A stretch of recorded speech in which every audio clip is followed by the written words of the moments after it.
This is from Mondaweiss. I'm betting on Gaza. It is unbreakable. October 7 showed that Palestinians and Arabs remain the rightful heirs of our story.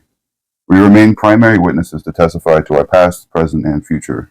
This is not the first time I've written an anniversary essay. I had something to say in May 2023, June 2017, May 2018, May 2013, May 2008, May 1998. I had something to say 100 years after Sykes and Pickett carved up our homelands with their red and blue pens. I know the drill. To commemorate an event, to mark a discrete period, often relies on certain narrative conventions and literary devices. These include chronicling what we have borne witness to, what the teachable moments are, the diagnostic and the remedial, a reflection on how I feel about the past, present, and future. I respect everything about this exercise, but this is not an anniversary piece. I cannot write the way I used to. I cannot curate a paragraph of facts and figures that encapsulate the apocalyptic horror we have witnessed for the past year. I want to resist the impulse to stocktake our suffering. I cannot measure the destruction and injustice when the genocide continues and Israel's industrialized slaughter has now expanded to Lebanon, Syria, and Yemen. Since October 7th, which by the way is not when history started, but since October 7th, we have seen in real time, live streamed to our screens, apocalyptic scenes of violence, methodically inflicted on a besieged population as the world watches on, and in the service of a political project that has unfinished demographic business, that requires the extermination of the brutes, the elimination of the native, in order to achieve the goal of an Israeli majority and control over the entire stolen land from the river to the sea and beyond, into southern Lebanon and Syria. Each day has been a horrifying chronicle of industrialized genocide, domicide, scholasticide, infanticide, femicide, meticide, and ecocide. We should never get used to the mass killing of anyone. And we shouldn't be used to men dying in war, because war should be a thing of the past. Have we not moved past that? Like, have we not evolved to a point to where we can either get along? Money is too good. Oh yeah, capitalism. Sorry, my bad. I forgot about that. Capitalism is when you get to sit at the top and push little buttons and let other men die because you are too stubborn to talk something out. Why? Why do they always send the poor? Oh, well, the poor and the uneducated are good meat fodder. In Russia, I know you probably had to take a lot of that out, but I know, like in Russia, they're sending the people that aren't actually Russians to the front lines to be just human shields. Yeah, human shields. That's what the poor and uneducated are for, is human shields.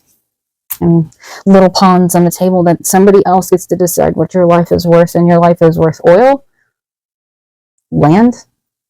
Your life is worth nothing, actually, because if your life was worth something, they wouldn't send you to die, because they are too fucking stubborn to sit down and have a conversation. They're too stubborn to agree to something. No, they would rather you die. Just my thoughts on war in general. Absolutely nothing. That's the truth. It's not good for anything, because what does it achieve? You have a tendency to like radicalize groups of people to hate you when you continuously do things that are hate-worthy, but like you try to like stomp out an idea, but like ideas don't die, movements don't die, hope doesn't die. It just goes to someone else. The sad part of life is that hope never dies. But that's the thing. Like you radicalize groups by trying to eliminate groups that you think will be radicalized. You just radicalize other parts of the world to now hate you for the rest of their lives. Even if you stop now, the amount of damage you've caused. Fuck Israel. You're going to have people that are going to be against Israel for a very, very, very long time. I cannot bear to sift through my bookmarked tweets and saved posts, a library of unfathomable horror, and decide which horror story makes the final cut as the bombs keep dropping. The capital keeps flowing. I cannot bear to sift through the fact-driven infographics, expert threads, articles, essays, podcasts, video tech-ins, interviews, TikTok posts, and Instagram stories, and offer a synopsis of this hellish landscape. How do I summarize the past year? What atrocity makes it into my word count? I cannot. To face crafting a narrative arc to 1 year of a genocide which continues as I write this. How could I begin to even sketch characters and create a plot out of Gaza? Every protagonist, every genre, every book and movie you've ever read or watched, anything you've ever imagined, is there in that tiny strip of land. Gaza can give you a hero's journey, a children and young adult story, a horror, a dystopia, sci-fi speculation story, an action plot, political dramas aplenty, tragedy, comedies, legal dramas, and simple cast a spin-off series in Lebanon. And none of them have been enough to stop the slaughter. Instead of reflecting on the past year, I find myself thinking about accountability. What this requires of us when the day comes and we witness the fall of empire. How we account for all the crimes. How we account for all the crimes and ensure the deliverance of justice. When, not if, Israel, the Western world, and the Arab regimes collapse and are held to account by the people, it will be a time for reckoning, where we present a register of our warnings, our pleas, our foreshadowing, and the chain of causation. If you ask me about hope, there was a glimmer on October 7th. It was palpable, real, and exhilarating. If you ask me about confusion, fear, and expectations, they were there in the early hours and days. If you ask me about genocide, it could have been stopped. If you ask me about freedom, justice, and peace, it could have been achieved. For these reasons, we must keep the exhibits for the moment of our reckoning. In this essay, I offer not only my words, but some of the words of my friends and comrades with me in the diaspora in the settler colony of Australia, whose initial reactions to October 7th revealed that Palestinians and Arabs remain, and must insist on remaining, the rightful heirs of our story. We remain the primary witnesses to testify to our past, present, and future. We remain the owners of our narrative. We predicted, we analyzed, sometimes we overestimated, sometimes we underestimated.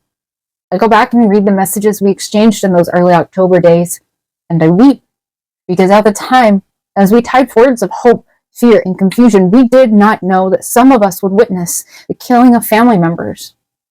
We did not know that 1 year on, the homes and lives of some of our family and friends would be destroyed. As some of us wrote about evacuating our families and friends, we did not know that they would be forced to complete their own Nakba.